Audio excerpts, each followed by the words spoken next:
So me and my friend went to the Chaiwala cafe as usual. બહુ મસ્ત atmosphere હતું કારણ કે વરસાદ જસ્ટ પડીને ગયો હતો. And then we have ordered a spring roll, hot coffee for me and ginger tea for my friend. And then we have click a lots of picture together. And ત્યાં એક ફોરેનરનું ગ્રુપ આવ્યું હતું. So એમને બધાને તાળીને I come back at home. So જેવું તમે વિડીયોઝમાં જોયું એવો રવિવારનો દિવસ તો મારો જોરદાર ગયો હતો. બટ રવિવારે રાત્રે હું એ વિચારીને સૂતી હતી કે મંડેથી હું જિમમાં જઈશ.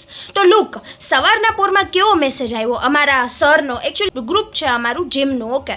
સો એમાં એવો મેસેજ આવ્યો કે બારે કન્સ્ટ્રક્શનનું કામ ચાલવાથી, ખોદકામ ચાલવાથી આજે જિમ બંધ છે. મારી સેલ્ફને એટલું મોટિવેટ કરીને મનાવી હતી મેં કે ના ભાઈ, મંડેથી તો ચાલુ કરવું જ છે, એમ ગમે એ થઈ જાય, એમ મૂકવું જ નથી. એમ બધી ફ્રેન્ડ્સને સરપ્રાઈઝ કરી દેવા છે મારે અહીંયા કે હું આજથી ચાલુ કરું, હું પાછી ચાંદની ઇઝ બેક. બટ નહીં, મને કોક ના પાડે, લાઈક મને હે ને કોકના શ્રાપ લાગતા લાગે એવું લાગે છે. એન્ડ કાલે ટ્યુઝડે છે, તો ટ્યુઝડેથી બી હું સ્ટાર્ટ નહીં કરી શકું કારણ કે સાંજે મારે એક જગ્યાએ મિટિંગમાં જવાનું છે, એક એડવર્ટાઇઝનું શૂટ છે. સો એટલા માટે. સો વેન્સડેના આઈ ડોન્ટ નો મારો મૂડ કેવું હશે, કે મારું મોટિવેશન ઓછું થઈ ગયું હશે કે શું હશે. મને નથી લાગતું કે વેન્સડેથી બી હું સ્ટાર્ટ કરી શકું.